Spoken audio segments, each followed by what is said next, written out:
Today we're going to do 3 different segments on Parshas Noach. We're going to go a little deeper, try to see, beneath the surface, in the substrate of the Parsha, not just to read the text, but also the subtext. And I'll tell you, I have some really wonderful ideas in store. So let's begin. I'm sitting in the Torch Center in Houston, Texas. I hope you are well wherever you are. And of course, my email address is rabbiwolbe@gmail.com. At the end of our parsha, we have a very odd narrative, the narrative of the Tower of Babel. We read chapter 11 of the book of Genesis, how the whole earth was one language, and they were all united. And it came to pass that they migrated from the east, and they found a valley in the land of Shinar, and they settled there, and they decided to build a structure, a city, a tower, with its top in the heavens, and they wanted to make a name for themselves.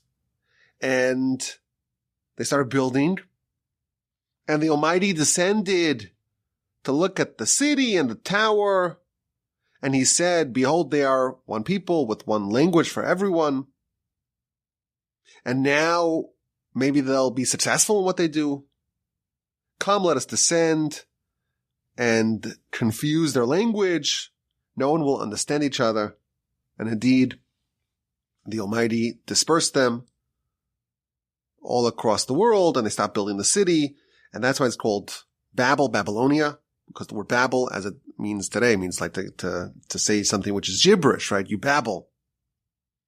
There, Hashem confused the language of the whole earth, and from there, Hashem scattered them over the face of the whole earth. A very strange narrative, a very strange episode. It's not immediately clear what they wanted. Well, what was the plan? They always say the joke, the dog is chasing the car, but it doesn't really have a plan what to do once it catches the car. What's the plan here? They're building the city, this tower. They're building it in a valley for some reason. It's not so clear what their plan was, but on the surface, it seems kind of like a cockamamie idea to make some tower to go ascend to heaven, to overpower God, so to speak. It's not immediately clear what they wanted to do. Now, Rashi says that they wanted to build a tower to support the heavenly windows so that the sky would not collapse like it did during the flood. Of course, the beginning of the parsha is about the story of Noah and the flood and how the windows of heaven opened and it washed away all of civilization. And they wanted to ascend to heaven and almost affix support beams to those windows of the heaven so that they don't collapse a second time. It seems very bizarre. And especially, of course, because they built it in a valley, you would want to build it, you would imagine, on the highest altitude possible, but they went to the valley. Now, if you read this narrative, there's a particular emphasis on language. They were united. They all spoke one language, and they were united in one purpose. And the byproduct of this episode was the garbling of language. So it's almost, there's a certain symmetry here that they started off as being united in language, and they're punished by having their language scrambled and really all of them dispersed all across the world. So just to get started, what's maybe a deeper message behind this story? This is courtesy of Rabbi Nagel, who was part of the first cohort of rabbis that joined Torch way back in 1998. He said something very interesting. He said that the flood is the handiwork of God. It's not some sort of natural phenomenon that can be prevented with, building support systems and structures and columns to prevent the heavenly windows from opening again. This was God. God tells Noah, build an ark because I'm going to swamp the land. In effect, the flood was communication from God. God showed his displeasure with humanity. And Rashi tells us that when the flood began, it started dripping just a little bit of water. Maybe people will listen to Noah. Maybe people will repent, and there's still a chance for them to be saved. When they refused, then the flood, of course, destroyed them. But if you think about it, we have the beginning of the parsha, we have the flood. And that's God displaying, demonstrating, exhibiting, manifesting his displeasure with humanity. And they're trying to prevent flood 2.0. In effect, they wanted to insulate themselves against God's communication. They wanted to say, Almighty, you have a way of talking to us. With a flood, we want to remove that. We want to not hear what you have to say, so to speak. And therefore, it's a fitting punishment that they wanted to garble, so to speak, God's communication. And a fitting punishment for them was that their communication was garbled. It was torpedoed. But in general, the whole subject, it's a very strange episode. They're building a tower in a valley to try to reach the heavens. And this is a sort of rebellion against God. Rashi tells us that this was an active rebellion against the Almighty. So perhaps this is part of their rebellion. We're not even going to use the mountain that God created. We don't want anything that God, so to speak, gave us. We're going to build this tower without relying on God's help. But what precisely they sought to do is a bit of a mystery. It was some sort of an attack, so to speak, against God's dominion, against God's power and oversight. They were trying to shake themselves free, so to speak, of God's control. But how exactly they sought to do it and what exactly the plan was, if they were successful, that's more mysterious. So Rashi tells us, of course, that they sought to prevent a second flood. The Kabbalists talk about how they believed that this building, this city, would somehow transpose them to the heavenly spheres. And by kind of leaving the lower spheres, they would leave the subjugation, so to speak, of the lower spheres, and they would kind of go to heaven, and they would not have God rule over them. It's a very, obviously, a strange concept for us to absorb. But listen to this. The verse tells us, 11:6, God said, "Behold, they are one nation with one language for all." And this is what's causing the problem. And if we don't stop them, they will be successful in what they are seeking. Whatever it is they're trying to get, however they had planned on doing it. And there's a lot of discussion on that question. The verse reveals to us that their power, what initiated this effort, was the fact that they had one nation and one language. And if they weren't stopped, they would be successful. What I want to pull out of this story is the power of unity. If people are unified and they're cooperating and they're working together and they're talking and they are one nation and they understand each other and they're dedicated to a single cause, we have a section in the Torah that tells us that nothing will stop them. And even if their mission is to ascend to heaven and somehow divest themselves of God's control, that of course, it smacks of idolatry, right? That's an affront to God. It's a rebellion against God. If they are united, if they are as one nation with one language, they will be successful. No matter how cockamamie, how crazy, how outlandish their plans are, they would have pulled it off. And Rashi in a few places is highlighting, as the verse does, that they were fighting God, but they were doing it together. They were united. I think just reading this verse without understanding really the secrets, but reading between the lines, we discover that any undertaking, any initiative that's done with a nation, a single, solitary, united nation, with one language, one purpose, that effort will succeed. Unity, that is the secret to invincibility. Nothing, absolutely nothing will impede a united effort. If you look at what happened in this story, God says they're united, they're one nation, one language, and nothing will stop them.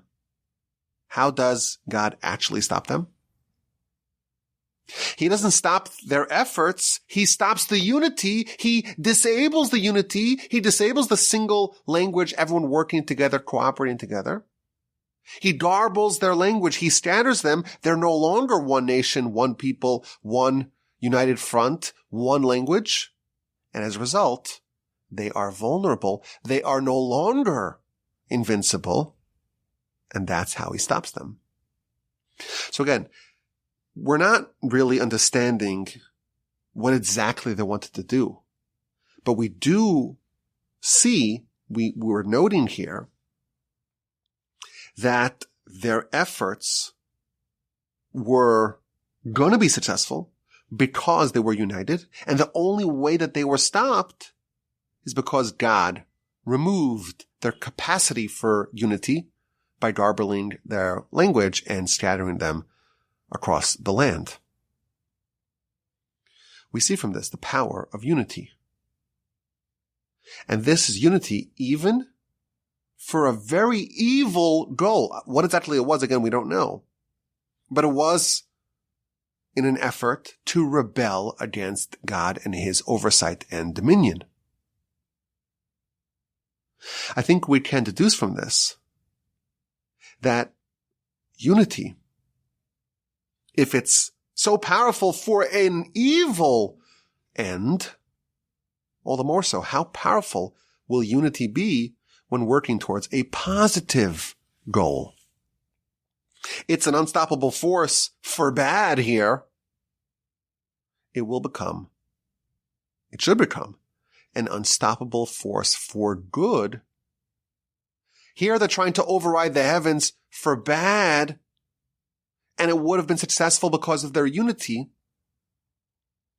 That teaches us that it is possible to override the heavens for good as well, certainly for good, if there is unity.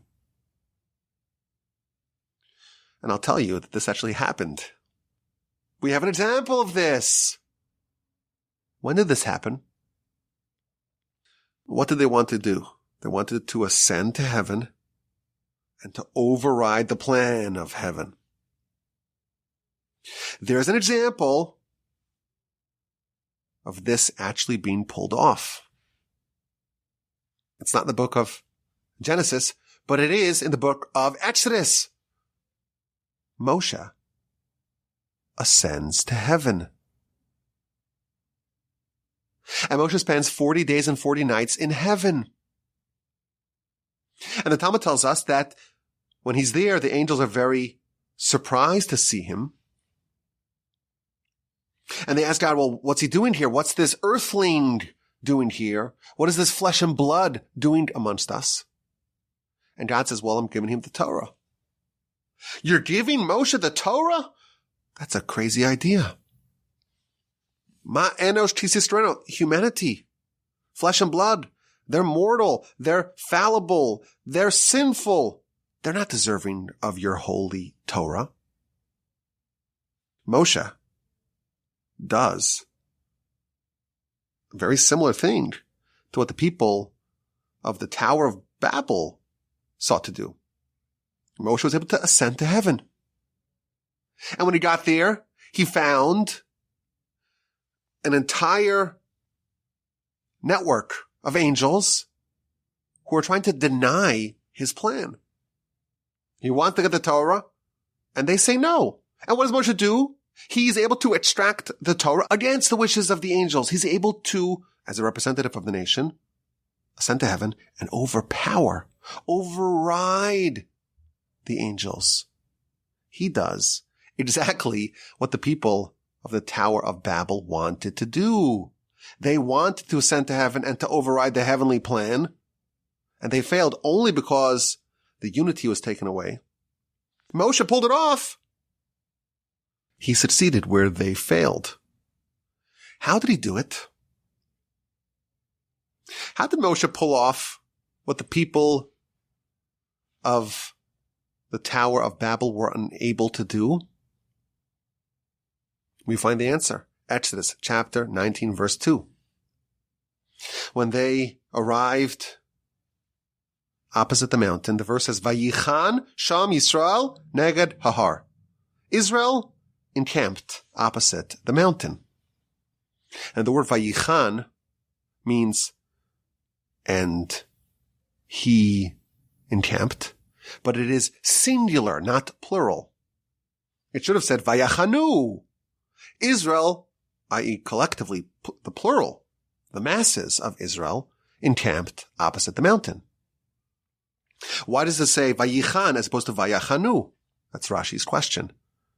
And Rashi's answer is that the nation was so united, like one man, with one heart, with one purpose, that there might as well have been one person. And therefore the Torah can correctly use a singular term, Vayichan, not Vayachanu. There is a way to ascend to heaven. There is a way to override the heavenly plans. And we have two efforts in the Torah that were, at least initially, successful in doing it. The Tower of Babel people, they were united. They had one nation, one language. And they would have done it if not for God intervening. They would have ascended to heaven. They would have overrode. They would have overrode the will of heaven. That's how powerful it is. And Moshe, he pulled it off. God did not stop him. They were united as one, like one man with one heart. And that's how he pulled it off. This should teach us the power of unity. And I was thinking, about the war. We talked about last week how Jews wage war. The first war of our nation against Amalek, it was a two-front battle. Joshua was down below, waging the physical battle, and Moshe is up on top of the mountain with his hands raised up to heaven, and he is praying, and he's waging the spiritual war. And throughout history, this is how we did war. The Talmud tells us, I didn't mention this last week, I remembered this over the course of this week. The Talmud tells us that David had a great warrior named Yoav. And whenever they did war, David went to go study Torah. He engaged, so to speak, on the Moses level, top of the mountain, the spiritual dimensions of the war. And Joab, went to the physical war. He played the Joshua role. And the Talmud tells us that if not for David, Yoav would not have been successful. And if not for Yoav, David would not have been successful. It's a tag team. They're working in unison together. And I'm thinking, I'm here in the United States, but many of us are very far from the battlefronts. And we have to realize the imperative to be united in heart, in purpose, like one person, one man, one heart, one objective, one nation, one language. It's important for us to make sure that we are part of this. We're united because a united effort will succeed. There's a very controversial debate in Israel over the last 75 years, and that's the status of yeshiva students and going to the army. So they are not obligated to go to the army. If you are a full-time yeshiva student, you have a deferral, which you can renew in perpetuity to stay in yeshiva. And it's a very heated debate, because you have right now You have a lot of very religious, even former yeshiva students that are also soldiers. But you have almost everyone who's not from a yeshiva background, and they're all at war. Fathers, co-workers, husbands, they're all preparing to enter Gaza. And what are the yeshiva students doing? Well, they're in yeshiva. And the yeshiva students have always argued that they are contributing towards the war effort. Like we said, Moshe and Joshua. Every Jewish war happens on two fronts. Yoav and David. They're both necessary. Yoav cannot do what he needs to do without the merit of David. And of course, David cannot study Torah if he doesn't have the warriors of Yoav in battle. But the yeshiva students would argue that they're actually doing more to protect the state. And there's a good argument, Joshua versus Moshe. Which one of them is greater? Which one of them is doing a more important job? It's Moshe. David and his general, Yoav, which one is more important? It's, of course, David. I think it's a very legitimate theory, which is consistent with the Torah. The battlefront happens on two fronts, the spiritual and physical, and both of them are necessary. But you have to have the same united front. You have to realize if you're a yeshiva student, if you have the great privilege of studying Torah, you have to realize you are in battle. This is war. So there's no cigarette breaks or coffee breaks or chit-chat. It's a terrifying thing. Women throughout the country, children throughout the country, no husbands, no fathers, no workers. Everyone's on the front line. And we have to be united. We can't just continue doing what we're doing, putting in our hours. This is war. This is war. And I think this is why I wanted to start with this idea. It's imperative that we are united in this front because we see how powerful it is. When you are united, nothing stops you, even if it means ascending to heaven, even if it means overriding the heavenly plan. We don't know what the heavenly plan is. We don't know. We know that our nation was really dealt a heavy, heavy blow in the awful, terrible, brutal attacks a few weeks ago. We're at war. And we have to be united. The Joshua elements, the Moshe elements, David, Yoab, the yeshiva students in the trenches, the soldiers, of course, on the front lines. We have to all be united, and when we are united, we are invincible. Let's talk about the second segment that we have planned over here, and that's Noah versus Abraham. Noah always gets the shorter end of the stick. He's compared to Moshe, he's compared to Abraham. But if you think about it, Noah was building the ark for 120 years, and he does not succeed in getting a single adherent to his cause. By contrast, Abraham, he gets tens of thousands of people who are willing to leave their homes and just follow him. They're Abraham's groupies. They'll follow him wherever he goes. And Noah's righteous. He is the only person, as we always like to mention, he's the only person in the Torah who is called a tzaddik. But somehow he is criticized that he's not as great as Abraham.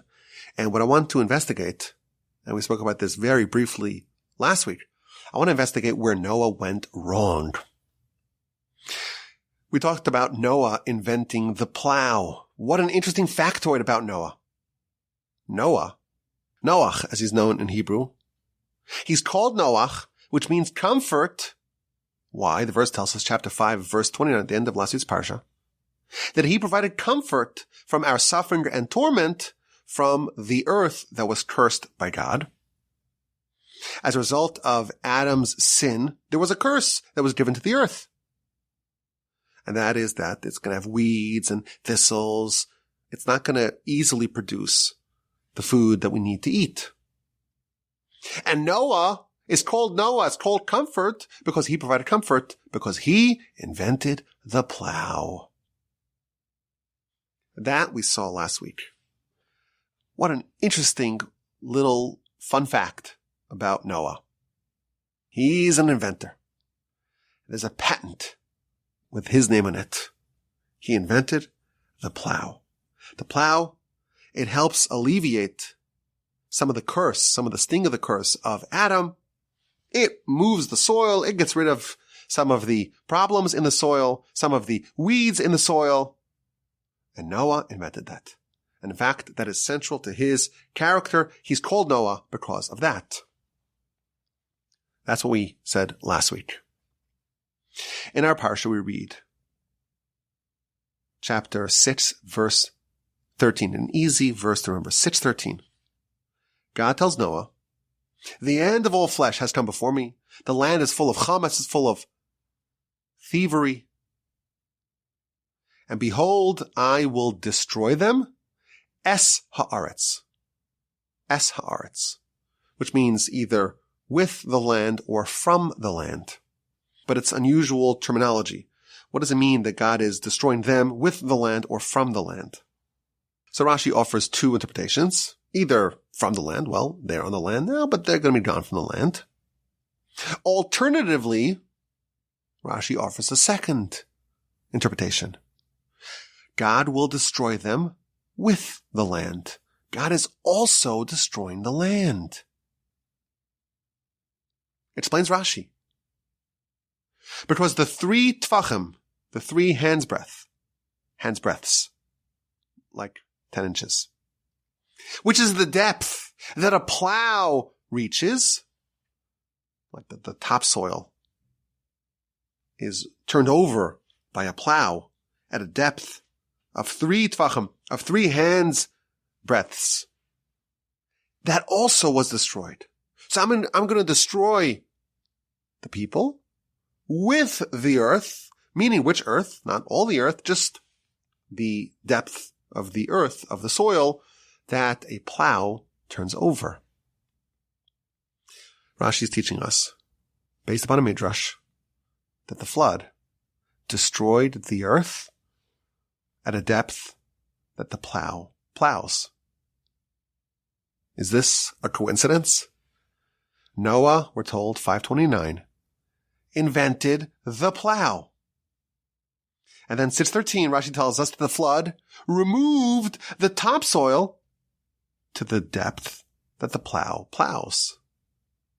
This seems to tell me that the flood nullified any progress that happened due to the invention of Noah. It undid all the positive elements that Noah achieved with his invention. Isn't this interesting? Noah's an inventor. He's the Eli Whitney of his time. He invented the plow. And that's why he's called Noach, because he alleviated the symptoms of Adam's sin. The sin told us that, well, weeds and thorns and thistles will sprout. And the plow, that improves things. It turns over the soil and it prepares it for planting. And somehow this is targeted by the flood of Noah. What exactly is the deeper message being conveyed here? Noah and the plow. So I want to kind of address it on two different levels, two interconnected points. What did Abraham invent?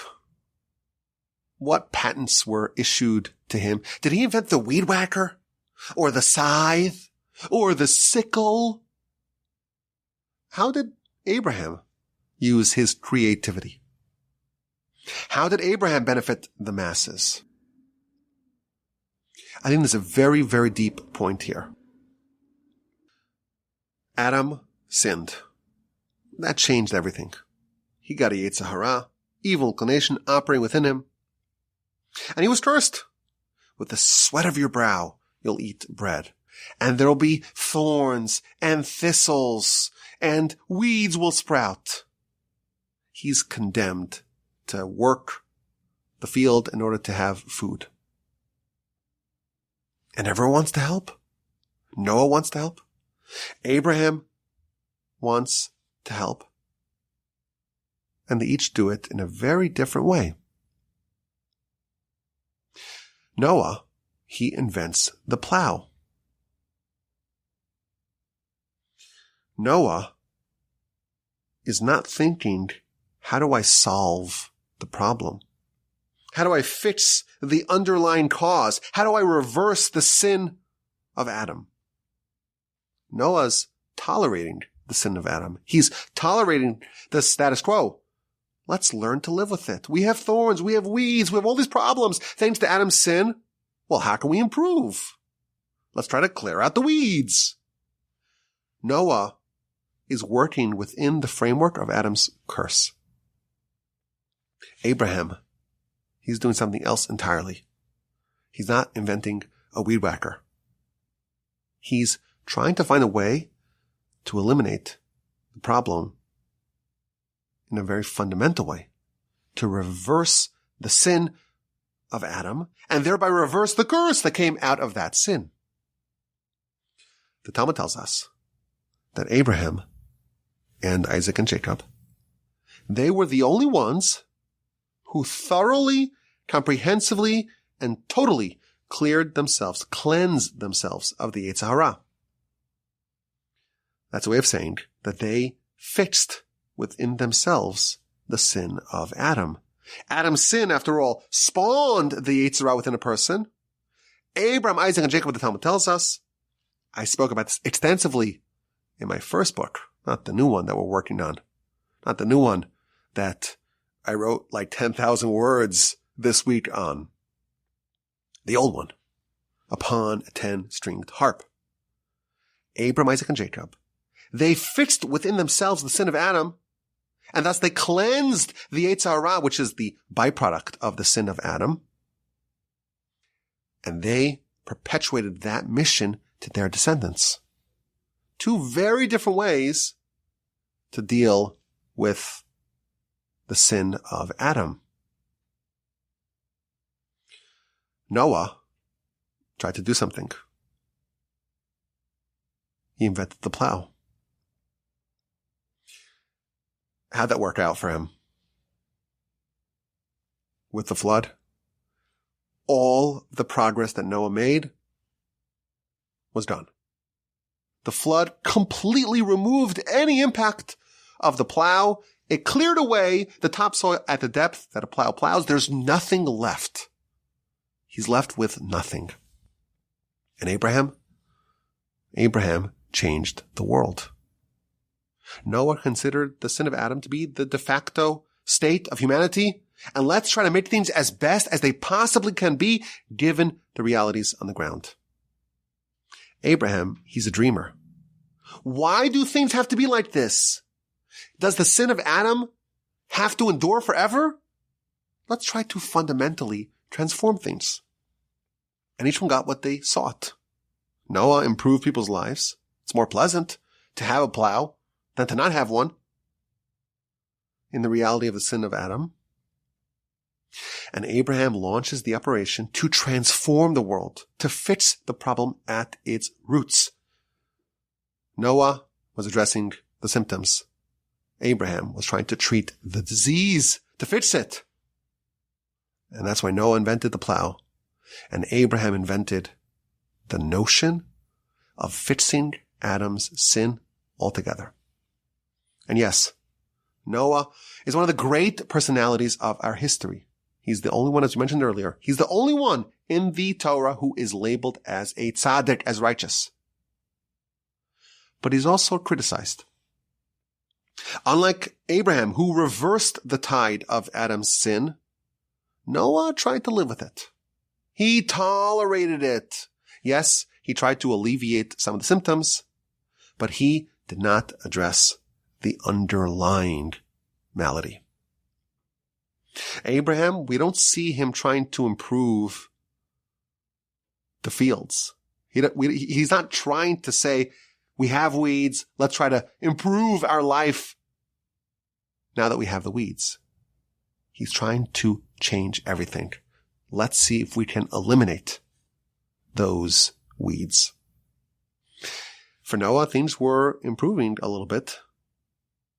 But after the flood, Noah had to completely retool. The flood washed away any progress that he had made. There's another wrinkle to this point. There's a very big difference between trying to make someone's life easier or trying to make it better, albeit more difficult.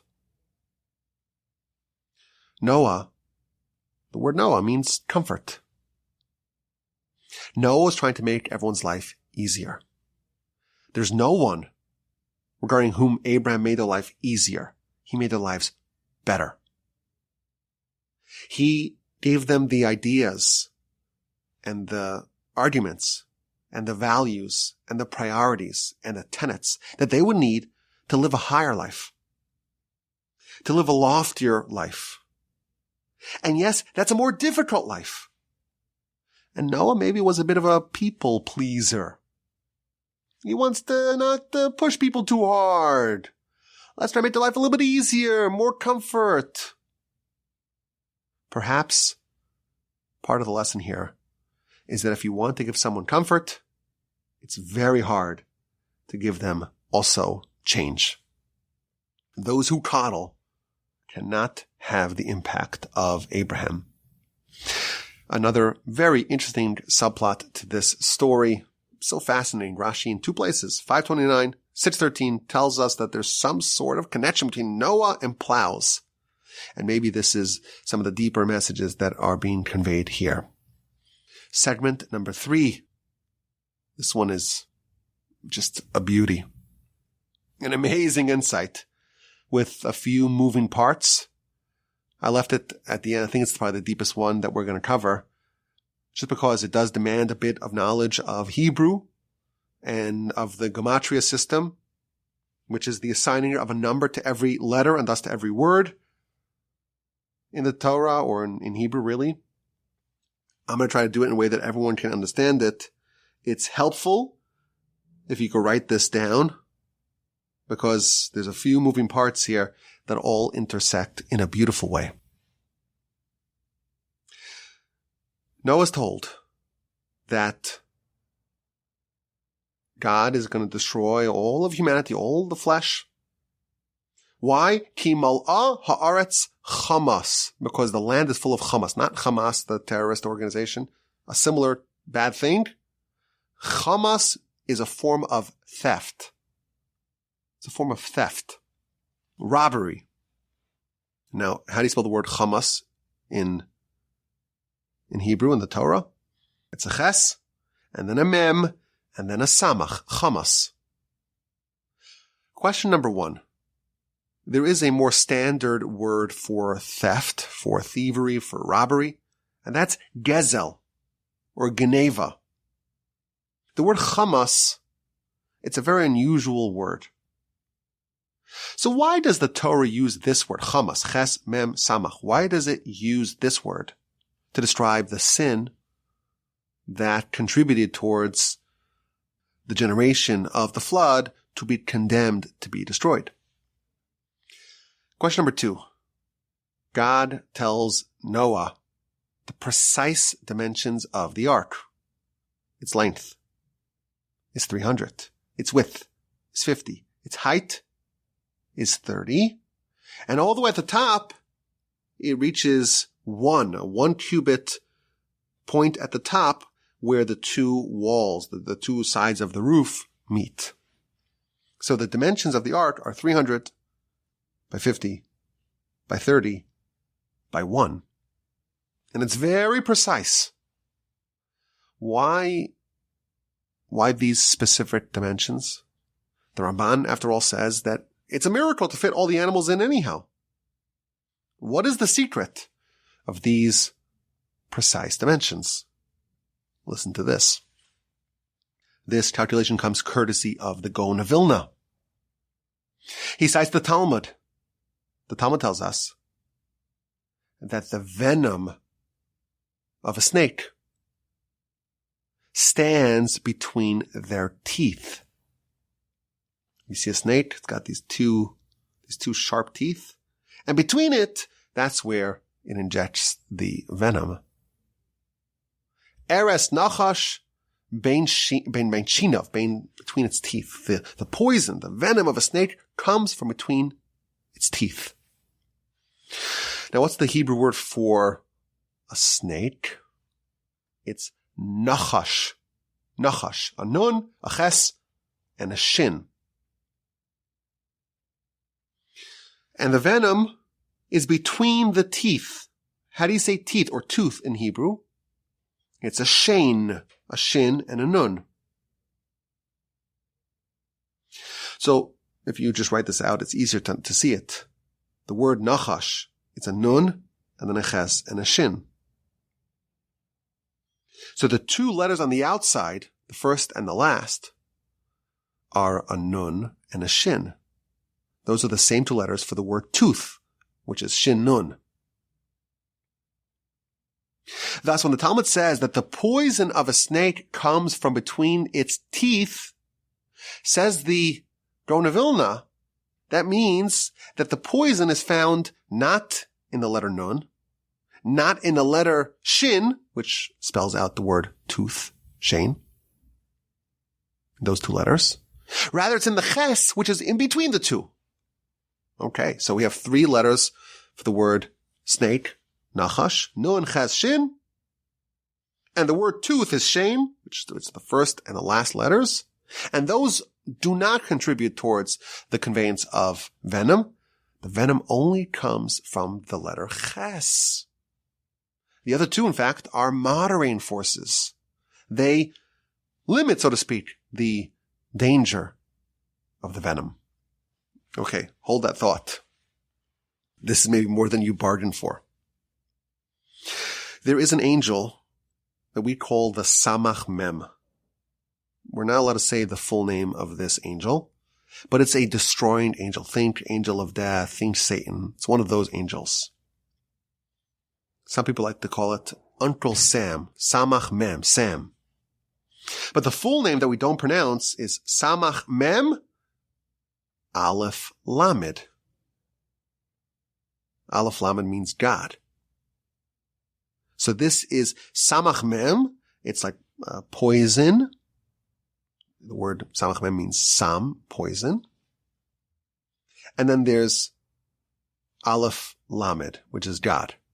It's like it's like using the power of God, so to speak, to give poison.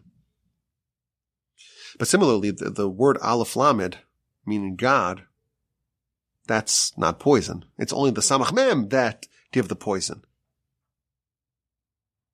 So we have, again, the word Nachash, three letters, and the poison's only from the Ches. And we have the second word, Samach Mem Aleph Lamed, and the poison is only from the Samach Mem. And in fact, the other two, the Aleph Lamed, they counteract the Samach Mem. They counteract the poison. So we have two words with 7 letters. Nachash, nun, ches, shin. That's the snake, and the poison's only in the ches. And then we have Samach Mem Aleph Lamed, and the poison's only in the Samach Mem. 3 of these letters thus are poison and venom, and 4 really are antidotes. The world was worthy of destruction. When? When that happened? When they became corrupted. And the land was full of chamas.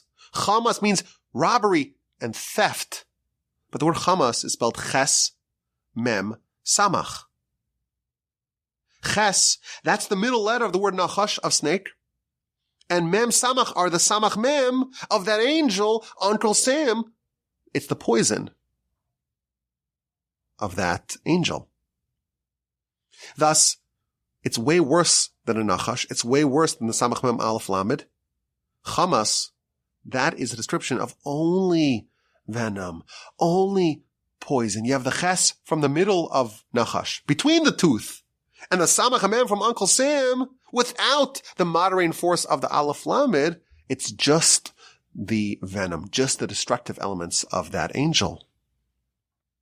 And Noah has to counteract that. What's the foil for the malady of the generation of the flood? How do you survive it? You survive it in the ark. What are the dimensions of the ark? 300 by 50 by 30 by 1. The corresponding letters of that. Every, of course, letter has a number. The letter Shin, that's 300. The letter Nun, that is 50. The letter Lamed, that is 30. And the letter Aleph, that's 1. We had 7 letters. 3 of them were poison. That's Chamas. The other 4 are all antidotes, and they are 350, 30, and 1. Shin, Nun, Lamed, Aleph. The ark, the dimensions are precise. And those numbers equal the 4 letters that sweeten the snake, so to speak, that sweeten, that limit, that curb the full effect of the venom and of the destroying angel of the Samach Mem. Now, if that didn't make any sense, I apologize. But again, it's very helpful to write it all out, because you'll see that we have 7 letters and Hamas, the state of the world that led to this destruction. Those are all the 3 of the poison, of the word Nachash and the word Samach Mem Aleph Lamed. And the other letters, the ones that limit, that curb, that attenuate and mitigate the full force of said poison, those correspond to the numbers which are precisely the dimensions of the ark. 300 is the Shin, 50 is the Nun, 30 is the Lamed, and 1 is Aleph. Mind-blowing depth to just reading parts of the Torah that seem to be just arbitrary. Nothing arbitrary. There's nothing. There's depth everywhere you turn. The word Hamas, it's precisely selected, not Gezel. Hamas. And the dimensions, they're all precise. It's all precise. And the Gaon of Vilna adds that the main purpose of the ark, as Rashi cites in verse 14, it's to awaken the interest of the passerby. So that way everyone should see him and say, well, what are you doing? And he would respond, well, God is disappointed with all the Hamas, and he's going to destroy the world, and the only way to survive is with this. You have the Ches, but add the Nun and the Shin. Marbleize some of the poison with a little bit of the antidote, and you'll be fine. Aleph Lamed, 30 and 1. Add that as well, and you will survive. Alas, it did not work. But this definitely qualifies as deeper. It might be more than you expected. And again, I would recommend that you write it. If it doesn't make any sense, just write it all out and you'll see it's just something so beautiful, so deep, so profound. Courtesy of the Gaon of Vilna, I thank you for your time. I thank you for your attention. And I very much appreciate that you're listening. Send me an email, rabbiwolbe@gmail.com. Have an amazing Shabbos, an incredible rest of your week, a sensational, uplifting week upcoming and Shabbos upcoming. And please God, we will talk again with the help of the Almighty, with the unending help of the Almighty next week.